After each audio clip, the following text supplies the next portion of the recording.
Hello everyone. आज हम पढ़ने जा रहे हैं क्लास 6 की पुस्तक मल्हार की एक बहुत ही प्यारी कविता जिसका नाम है मातृभूमि। और कविता शुरू करने से पहले मैं आप लोग को एक डाउट क्लियर कर देना चाहती हूँ, क्योंकि काफ़ी सारे बच्चों में ये डाउट रहता है कि कवि और लेखक में क्या अंतर होता है। तो कवि बेसिकली वो होते हैं जो कविताएं लिखते हैं और लेखक वो होते हैं जो कहानियाँ लिखते हैं। ठीक है, अब हम स्टार्ट करते हैं हमारी कविता को। इसका पहला स्टैंजा क्या कहता है। ऊंचा खड़ा हिमालय आकाश चूमता है, नीचे चरण तले झुक नित सिंधु झूमता है।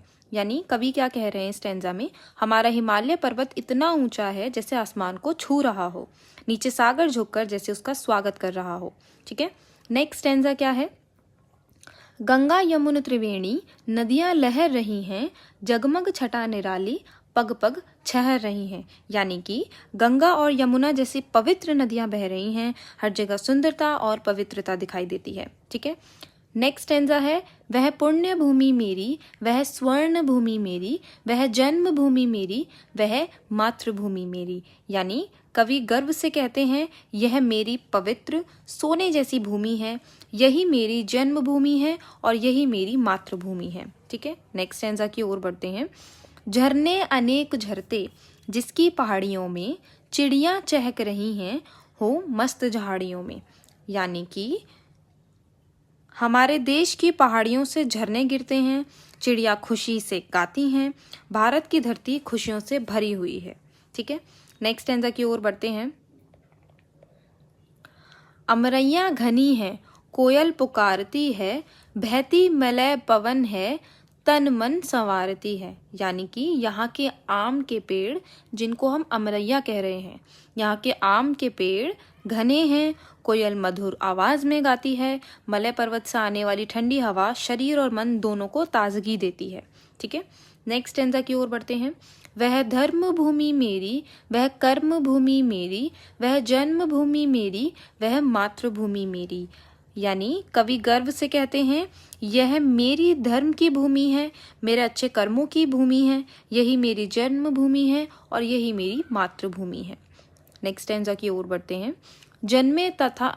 जन्मे जहाँ थे रघुपति, जन्मी जहाँ थी सीता, श्री कृष्ण ने सुनाई वंशी पुनित गीता। यानी यह वही भूमि है जहाँ भगवान राम यानी रघुपति जी और माता सीता ने जन्म लिया, जहाँ भगवान श्री कृष्ण ने गीता का उपदेश दिया। ठीक है, नेक्स्ट बढ़ते हैं। गौतम ने जन्म लेकर जिसका सुयश बढ़ाया, जग को दया सिखाई, जग को दिया दिखाया। यानी गौतम बुद्ध ने भी इसी भूमि पर जन्म लिया, उन्होंने संसार को करुणा, दया और सच्चाई का मार्ग दिखाया। ठीक है, अब हम बढ़ते हैं हमारे लास्ट स्टैंजा की ओर। वह युद्ध भूमि मेरी, वह बुद्ध भूमि मेरी, वह मातृभूमि मेरी, वह जन्मभूमि मेरी। यानी यह वही भूमि है जहाँ वीर योद्धाओं ने युद्ध लड़े और जहाँ भगवान बुद्ध ने शांति का संदेश दिया। कवि गर्व से कहते हैं यही मेरी मातृभूमि है, यही मेरा गर्व है। अब हम देख लेते हैं कि इस कविता के कवि का क्या नाम है। तो उनका नाम है सोहनलाल द्विवेदी। अब हम चलते हैं कवि के परिचय की ओर। जिन्होंने इस कविता को लिखा उनके बारे में थोड़ा जानते हैं। तो इस कविता को हिंदी के प्रसिद्ध कवियों में से एक सोहनलाल द्विवेदी जी ने लिखा है। उनका जन्म आज से लगभग 125 साल पहले हुआ था। उस समय अंग्रेज़ों का भारत पर आधिपत्य था। उन्होंने अपनी लेखनी से अंग्रेज़ों का विरोध किया। उनकी लेखनी का सबसे प्रिय विषय था देशभक्ति। भारत के गौरव का गान करना उन्हें बहुत प्रिय था।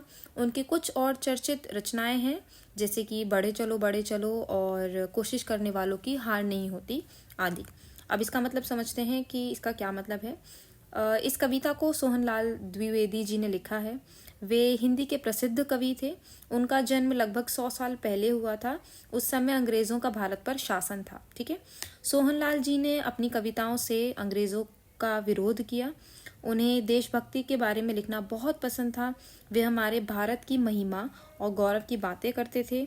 उनकी कुछ प्रसिद्ध कविताएं थीं या हैं जैसे कि बढ़े चलो और कोशिश करने वालों की हार नहीं होती। तो बच्चों, इस कविता के माध्यम से हमें यह सीखने को मिलता है कि हमारी मातृभूमि कितनी महान है। हमें अपनी धरती, अपने देश और अपनी संस्कृति पर गर्व करना चाहिए। आई होप आपको ये कविता अच्छी लगी होगी। मिलते हैं नेक्स्ट वीडियो में।